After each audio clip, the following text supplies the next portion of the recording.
Alors, sur cette page 2, je vais amener une image qui est détourée. On a une image détourée, on a fait ça hier. Donc, vous allez dans le menu Fichier, Importer. D'abord, j'ai cliqué à côté de tout avec la flèche noire, rien n'est sélectionné. C'est toujours une bonne habitude à prendre. Vous avez effacé l'image aussi? Voilà, où est l'image Photoshop? L'image Photoshop. Il faut repérer votre image Photoshop qui contient le cheval détouré.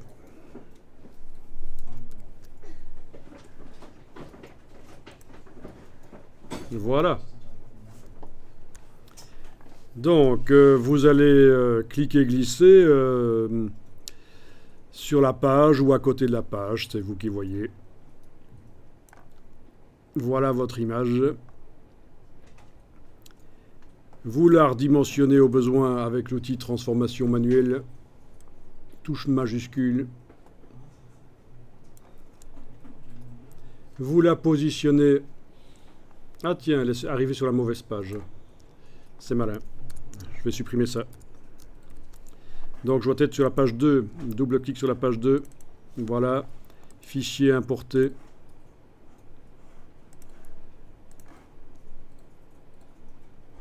En fait, j'ai pas réussi à détourer. Voilà, vous positionnez l'image au même endroit que le texte. Enfin, on avait fait une place pour l'image là sur le côté, à l'origine.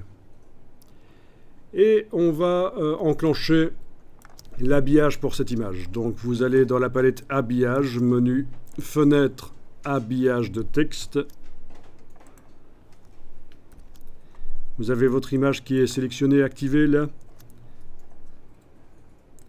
Il faut qu'elle apparaisse avec la flèche noire. Avec la flèche noire, vous devez l'activer. C'est pas brun, ça c'est pas bon. Hein. Brun, c'est pas bon. Il faut que ce soit bleu. Donc c'est vraiment le bloc sur lequel on travaille. Les vecteurs sont bleus. Quand vous enclenchez la deuxième icône, vous voyez que c'est le bloc qui habille. Ça marche. Sauf que moi, je veux que ce soit la transparence de l'image Photoshop qui habille. Pas le bloc qui contient l'image Photoshop.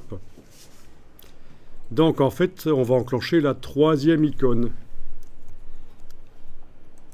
Troisième icône. Ok, c'est devenu brun, c'est pas grave.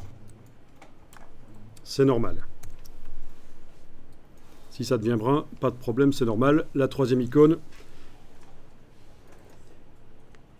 Et ici, type, vous allez demander couche alpha.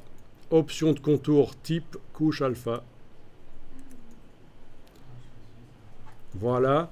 Et qu'est-ce qu'on a comme couche alpha dans le fichier Photoshop? Il n'y a qu'une seule couche alpha, la transparence du calque. Donc ici, c'est facile. Il n'y a même pas à indiquer quelle est la couche alpha qu'on utilise dans le fichier Photoshop. Il n'y en a qu'une seule.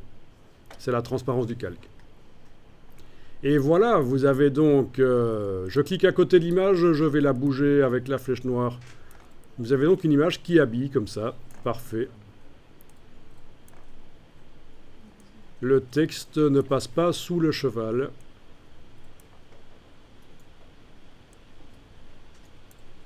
Il n'est pas caché par le cheval. Donc c'est un calcul quand même assez complexe que InDesign fait. Chaque fois que je bouge d'image, il doit recalculer le redéploiement de tout le texte là pour tourner autour de l'image. Amusant.